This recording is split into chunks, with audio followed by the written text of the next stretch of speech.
დიახ, ირაკლი ღარიბაშვილის განხილების ახალ სერიებს უნდა ველოდოთ, ამას ამბობენ რუსთავის მე-12 დაწესებულებიდან გამოსული ექს-პრემიერის ადვოკატები, მათი შეფასებით ღარიბაშვილი წერილობით მიმართავს საზოგადოებას, მათ შორის ამ ბრალთან დაკავშირებითაც ისაუბრებს. ბრალი ოფიციალურად უკვე წარედგინა ირაკლი ღარიბაშვილს ჯარის ძარცვის საქმეზე, თუმცა ბრალის დადგენილებას ხელიც კი არ მოაწერა. ექს-პრემიერი არ ეთანხმება ბრალდებას, ამბობს, რომ ეს არის შეთითქმული ბრალდება. ჩვენ ახლა გავესაუბრებით ნათია თამაზაშვილს, რომელიც იცავს ირაკლი ღარიბაშვილის უფლებებს და ის უფრო მეც გვეტყვის, როგორი არის ღარიბაშვილის პოზიცია ამ ბრალთან დაკავშირებით. კი ბატონო, ერთადერთი რაც შემიძლია გითხრათ, ამ საქმესთან დაკავშირებით არის ის, რომ ამას სამართალთან არანაირი კავშირი არ აქვს და ეს სრულად არის პოლიტიკური პროცესი. ირაკლი ღარიბაშვილი დღეს არის პოლიტიკური პატიმარი. დამატებით, ამ ვის ინტერესებში შედის ახალი ბრალდება? ვერ გეტყვით, ვის ინტერესებში შედის, ეს ლოგიკას არ ექვემდებარება. ჩემი პირადი შეფასებით შემიძლია გითხრათ,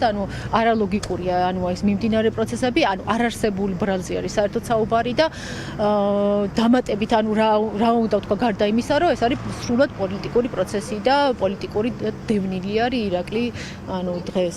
ხალბატონო ნათია, თქვენ აქამდე ამბობდით, რომ ირაკლი ღარიბაშვილი პოლიტიკური პატიმარი არ იყო. გვახსოვს ალექსანდრე თამაზაშვილის განცხადებები, რომ პოლიტიკური პატიმარის არ ყოფილა. ეს არის ახალი განაცხადი ღარიბაშვილის მხრიდან, შეიძლება ისე ჩავთვალოთ. პოლიტიკური პატიმარია თქვენი შეფასებით. კი, ჩემი შეფასებით ირაკლი არის პოლიტიკური პატიმარი. თელი ის მიმდინარე მოვლენები, რაც ირაკლი რამოდენიმე განცხადებაში, ასე ვთქვათ, გამოქვეყნებულ განცხადებაში აღნიშნა.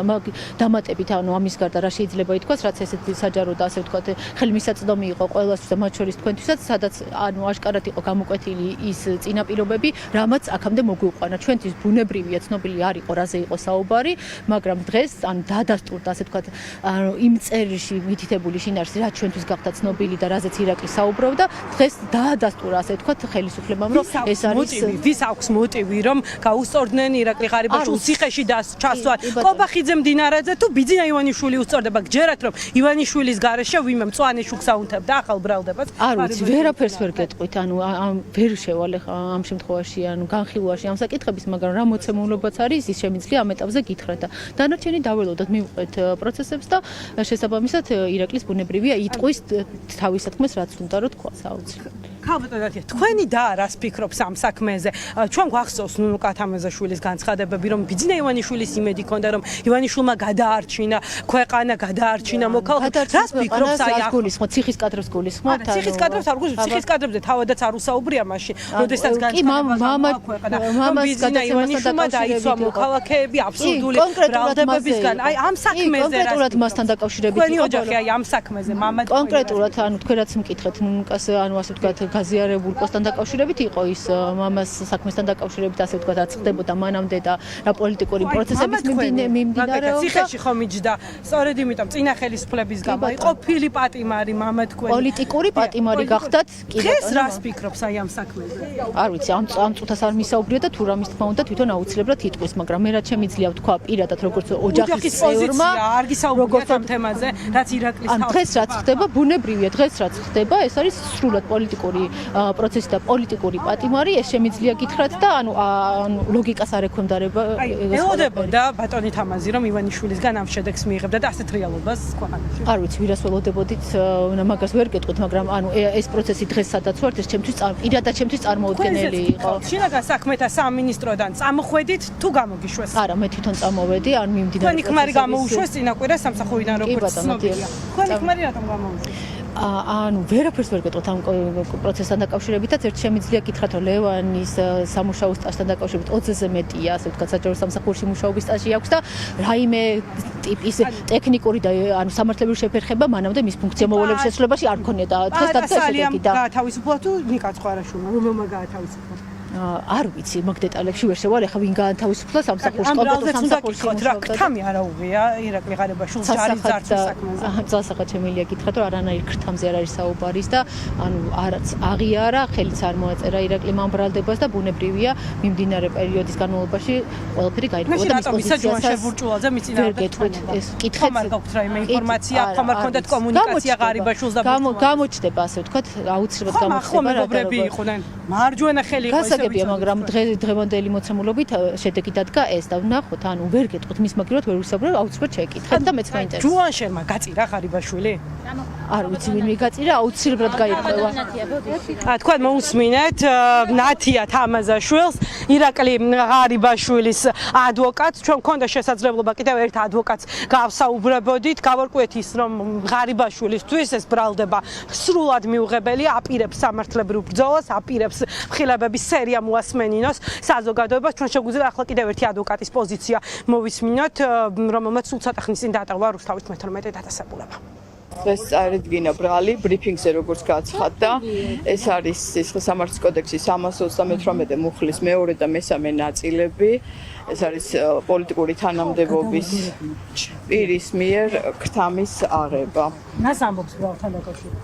მან ბრალის რა თქმა უნდა ხელიც კი არ მოუწერა ბრალის დადგენილებას ის არ აღიარებს წარდგენილ ბრალს და აპირებს რა თქმა უნდა სამართლებრივ ბრძოლას. ირაკლი ღარიბაშვილს დაადასტურა იცით ახლა მასი წერილების გამოქვეყნების შემდეგ რამოდენიმეჯერ გაიჟღერა ასეთმა ფრაზამ თითქოს ეს წერილი იყო აბსურდი სიმართლეს არ შეესაბამებოდა ასე შემდეგ.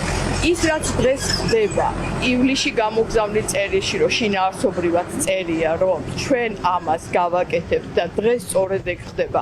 ეს კითხვა მაქვს საზოგადოების მხრიდან კიდევ ინმეს ეპარება ეჭვი რომ ის ბრალი რაც დღეს წარუდგინეს ირაკლი ღარიბაშვილს არის შეთითქმული არ შეესაბამება სიმართლეს მაშინ ამ ბრალდება მის მიმართ ამ ბრალს რას უკავია სასამართლოს ხელმეთა დარბაზში ახსენა რომ ირაკლი ღარიბაშვილი ინფორმირებული იყო ჯარის ძარცვის საქმეზე მას გამოძიების ეტაპზეც აქვს მიცემული ჩვენება და სასამართლოს ხელმეთა დარბაზშიც 2 თებერვალს თქვა ამის შესახებ არიცოდა ამის შესახებ ერთი წამით თქვენ ახლა იმის თქვა გინდათ რომ გამოძიებისთვის რაღაც ფაქტები გადახები იყო ცნობილი და მალავდნენ ამის თქმა მინდა სასამართლოს ხელმეთა დარბაზში ეგ შეგიძლიათ ამის შესახებ დაუსვათ კითხვა პროკურატურის წარმომადგენლებს მან განაცხადა რომ მის მიმართ წარდგენილი ბრალი არის აბსურდი ამის შესახებ მისთვის ცნობილი გახდა და მიხვდა რომ აი ამდაგვარ რაღაცას უმზადებდნენ მას შემდეგ რაც ეს შემონათვალი იყო და წერილი რომელიც მან გამოაქვეყნა შესაბამისად თქვენ დასვით ასეთი კითხვა რომ აბა ეს ყველაფერი გაპირობებული და მისი ცალსახა პოზიცია გააცხადებს და გიცხადებს და ალბათ კიდევ თვითონაც გააცხადებს შემდგომში რომ ეს არის პოლიტიკური დევნა მის მიმართ ზუსტად შინაარსივია იქ ჩაწერილი პოლიტიკინა ხო წავიდა და ვინ დევნიდა პოლიტიკურად თქვენ არ გაცნობილ ხართ ალბათ წერილს ხო და მიგწერილში ზუსტად იქ წერია რომ არ გადააზღდიონ პოლიტიკური ინტერესი არსებობს ირაკლი ღარიბაშვილი დღეს ირაკლი ღარიბაშვილი არის მე როგორც ადვოკატს მიმაჩნია რომ ის არის პოლიტიკური პატიმარი და მაშასე ირაკლი ღარიბაშვილი თავს პოლიტიკურ პატიმრად მიიჩნევს ეს ინფორმაცია გამოიტანეს ადვოკატებმა რუსთავის 12 დაწესებულებიდან ღარიბაშვილს უკვე წარედგინა ახალი ბრალდება ჯარის ძარცვის საქმეზე კითხვები ღარიბაშვილსაც და მის ადვოკატებსაც აქვთ რატომ მოხდა ბრალის წარდგენა ახლა თუ ინფორმაცია რომ ღარიბაშვილი ფლობდა ინფორმაციას ჯარის ძარცვის საქმეზე საგამოძიებო უწყებას ჯერ კიდევ 2025 წლის იანვარში ქონდა ეს არის კითხვა რომელზე პასუხიც უნდა გასცეს პროკურატურამ, უნდა გასცეს საგამოძიებო უწყებამ, სავარაუდოდ ხმაურიანი სასამართლოს ხდომები გველოდება, ხდომებში მონაწილეობას ირაკლი ღარიბაშვილი აპირებს, უნდა საკუთარი სიმართლის დადასტურება და დაანონსდა ისიც, რომ უახლოეს პერიოდში საზოგადოება ეტაპობრივად საზოგადოება წაიკითხავს წერილებს, რომელსაც რუსთავის 12 დაწესებულებიდან ღარიბაშვილი გამოაქვეყნებს.